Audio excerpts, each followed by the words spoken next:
Minasan, konnichiwa. Stop right now. Thank you very much. Don't go breaking my heart. Take out the papers and the trash. Lean on me. Those are lines from 4 songs, all using the imperative. Welcome to Jen's Jyugyou. My name is Jen, and today I'm going to teach you about a very important grammar point called the imperative. I'm going to teach you how to make imperative sentences and show you the 5 different ways that we use the imperative in English. When you are making a sentence using the imperative, the first thing you need to do is start with your base verb. Base verb plus your object. Listen carefully. Focus on your studies. Give me your money. Get down on the floor. Don't say anything. The first way that we can use the imperative in English is for commands or orders, telling somebody to do something. For example, don't smoke in here. Stop talking to me. Don't leave your belongings all over the place. Tidy up. The second way that we use the imperative in English is for directions or instructions. This means to be able to explain to someone how to do something. So if I'm talking about a recipe and I want to teach someone how to make one of my favorite desserts, I need to explain. Preheat the oven. Mix the ingredients. Add some sugar. It can be used for directions, explaining to someone how to get from one place to another. Take the subway. Get off at Bloor Station.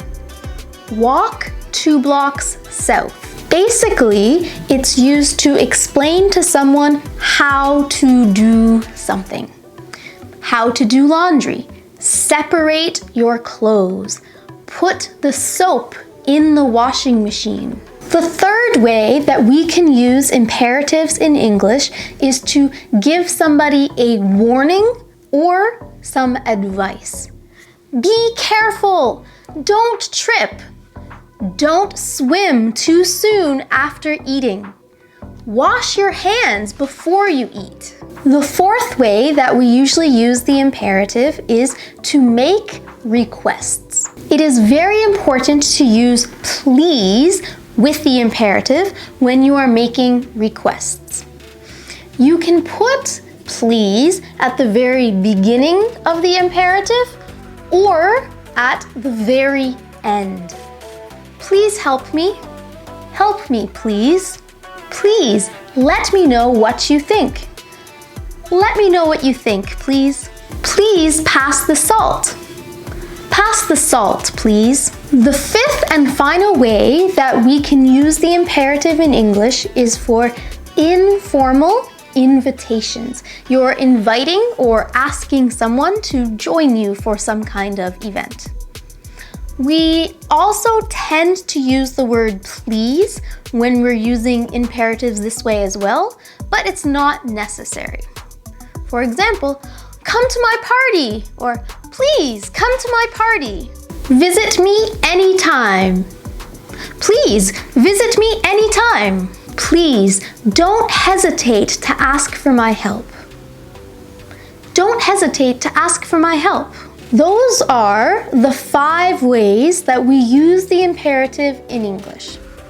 I want to quickly mention how the grammar structure is working. You might have noticed one really interesting thing about all of the sentences that were in the imperative. And that interesting thing is that there was no subject in any of the sentences.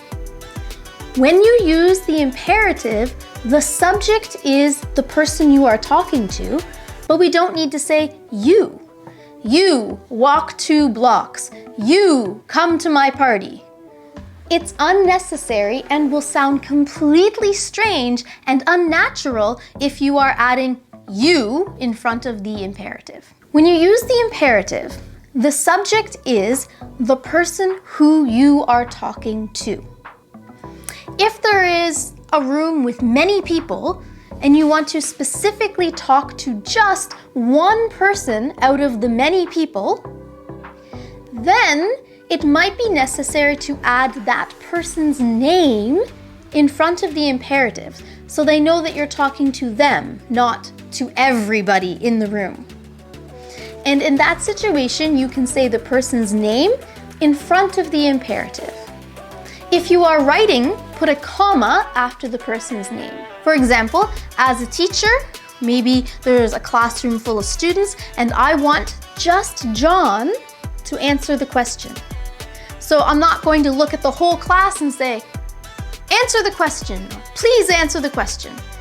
No, and if John is not looking at me, please answer the question, he won't know that I'm talking to him. So I need to say his name. John, please answer the question. So that's how you can add the subject to the imperative, but it's not necessary.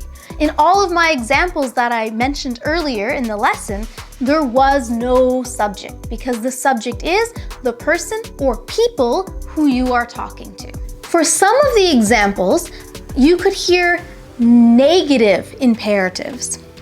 And that is explaining to somebody what you don't want them to do, what you think they should not do. In that sense, you will add don't in front of the base verb. So don't plus base verb plus your object. Don't smoke in here.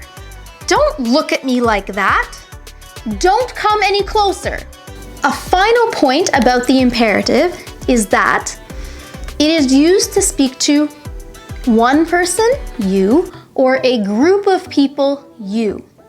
And whether or not you are speaking to just one person or many people, you still use the base verb. It doesn't matter if the subject in your mind is singular or plural, if you're talking to one person or 5 people.